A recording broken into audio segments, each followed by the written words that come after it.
Avant-match Real Madrid, Atlético de Madrid, le derby de Madrid que tout le monde attend. Bonjour à tous et à toutes, j'espère que vous allez très bien, que vous êtes en bonne santé, que vous avez la pêche et que tout se passe bien pour vous dans vos projets. Moi en tout cas, ça va très bien de mon côté, donc dans cette vidéo-là, je vais vous faire mon avant-match du choc qui va vraiment être très important pour la suite de la saison entre le Real Madrid et l'Atlético de Madrid, puisqu'il y a un enjeu hyper important dont je vous préciserai dans cette vidéo. Donc avant de la poursuivre, je vous invite, comme vous le savez, à vous abonner, à liker, à partager et à commenter. Merci à vous de votre soutien, ça me fait toujours hyper et autant plaisir. Bien, à présent, on va parler de ce match-là qui s'annonce électrique, vous le savez, entre le Real et l'Atlético. Voilà, deux équipes qui vont se donner à fond parce que pour ma part, en tant que supporter du Real Madrid, je l'espère que le Real va vraiment tout donner, mais je n'en doute pas. Parce que au final, il y a un enjeu majeur, c'est la première place. Puisque entre le Real Madrid et l'Atlético de Madrid, il n'y a seulement qu'un point qui sépare les deux équipes. Rendez-vous bien compte. Un seul petit point. Donc d'un côté, l'Atlético va donner sa vie, ça c'est sûr.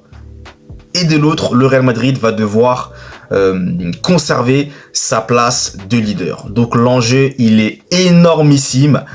Et je pense qu'on va assister à un très beau match. Maintenant, moi, je tiens quand même à soulever quelques points de vigilance. Vous le savez, vous me sentez venir. Je vais commencer par parler de la défense. Parce que j'ai même vu la composition probable du Real Madrid. Et j'ai vu Tchouaméni notamment, j'ai vu Asensio. Donc j'imagine qu'en défense, ça va être Asensio et Tchouaméni. J'imagine. Et je vous cache pas que défensivement, encore une fois, je vais le répéter, mais je ne suis pas du tout serein. Oui, je ne suis pas du tout serein, surtout face à une équipe comme moi d'Atlético, qui peut à tout moment te surprendre. Donc je ne suis pas du tout rassuré, défensivement parlant. Maintenant, on va voir comment ce match va se passer, comment ça va être. Mais bon, je suis pas rassuré. Après, offensivement, Mbappé, Bellingham, Vinicius, Rodrigo seront normalement présents, sauf imprévu. Ceballos qui sera aussi titulaire à la place de... je pense qu'il a préféré titulariser Ceballos à la place de Modric. Et il y aura aussi Bellingham qui sera présent, Vasquez, Valverde et puis Garcia qui sera là. Donc voilà, c'est à peu près les joueurs, on va dire, titulaires de d'habitude. Donc là-dessus, il n'y a pas de surprise. Voilà, donc maintenant, face à l'Atlético, moi j'ai quelque chose à vous dire. Il va pas falloir se faire avoir, c'est-à-dire dominer ce match, parce que je sais pas si le Real va vraiment dominer, peut-être qu'ils auront la possession, je pense, mais il va falloir faire gaffe à cette équipe d'Atlético qui peut te surprendre. Et vous connaissez le Cholismo. Oui, le Cholismo n'est pas mort, on l'a vu contre le Barça, le Cholismo est encore en vie. El Cholo, attention à ça. Parce que moi, vous voyez, dans ma tête, je me dis quoi? Moi, je me dis que le Real aura des occasions, beaucoup d'occasions, que ce soit de Mbappé, de Vinicius, mais ça va pas marquer. Et en face, vous allez voir 2-3 occasions, ça va finir au fond. Donc, moi, je ne veux pas de ça. Attention. J'espère que je suis pas en train de comment dirais-je, de prédire ce qui va se passer dans ce match-là. J'ai pas envie de ça. Donc ça, va falloir faire très attention. Va falloir être efficace. Ça va être très important. L'efficacité va falloir qu'elle soit au rendez-vous. T'as pas le choix. Contre l'Atlético, va falloir être efficace devant les buts. Ça, c'est une obligation. Mais quand tu as un gardien en face, oula, excusez-moi, ma gorge a un peu divagué. Quand tu as un gardien en face comme Jan Oblak, c'est pas simple.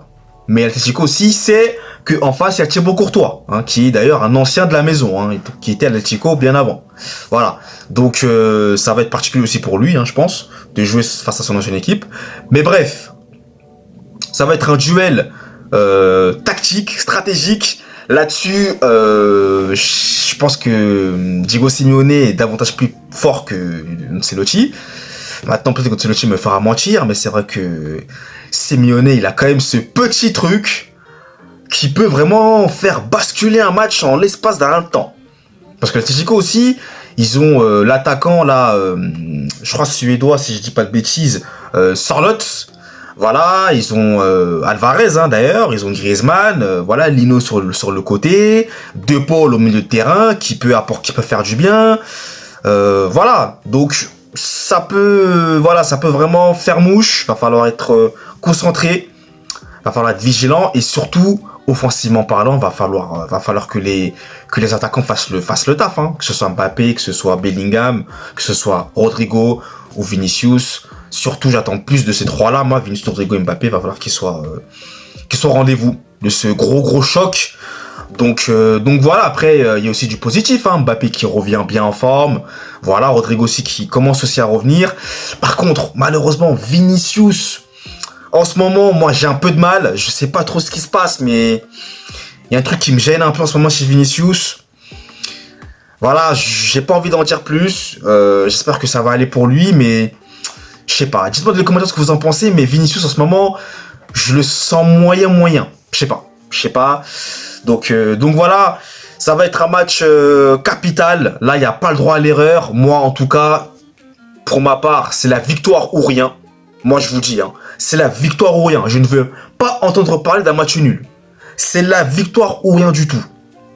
Et le problème avec le Real contre Atlético, surtout, c'est qu'ils nous ont habitués à marquer, mais ensuite à se faire recoller au score. Donc là, j'ai envie que le Real tue le match, qu'il soit concentré de bout en bout et qu'en défense, il y ait le moins d'erreurs possible. Parce que moi, je vous le dis, hein, c'est pas que je suis pessimiste, mais pour moi, il y aura des failles. En défense, il y aura des failles. Il y aura des choses, ça c'est sûr. On pourra peut-être pas l'éviter, voilà, malheureusement. Parce que déjà en défense, c'est vrai que tu n'as pas ce leader aussi au niveau de la tête, ce leader mental. T'as pas un Rudiger, t'as pas un Alaba, malheureusement. Donc effectivement, ça va pas être simple. Mais voilà. Je pense qu'il y aura des failles. Maintenant, c'est à nous, offensivement, surtout à Mbappé, comme je disais, Vinicius, j'insiste, et Rodrigo, de faire le travail devant et d'être efficace et de marquer. Voilà, ça va être très important. Et puis voilà ce que je peux dire, hein. Donc pour terminer, mon score final, moi ça serait, allez, je vais être large, je dirais 2-1 en faveur du allez non, même pas 2-1, 3-2, j'avais pronostiqué ça, 3-2 en faveur du Real Madrid. J'aurais dit un but côté Atlético de Griezmann, parce que le Griezmann aime bien le Real Madrid, hein, faut le savoir. Et du côté du Real, j'aurais dit un but de Vinicius pour le remettre en confiance, qu'il se remette bien. Ça lui ferait du bien, et un but de Mbappé également. Voilà donc pour mon avant-match de ce match. Donc rendez-vous 21h. Soyez présents, ça va être chaud, ça va être une dinguerie. Donc merci à vous d'avoir suivi cette vidéo en intégralité. Et nous, vous le savez, on se retrouve très vite pour de nouvelles vidéos. D'ici là, passez un très beau week-end plutôt. Allez!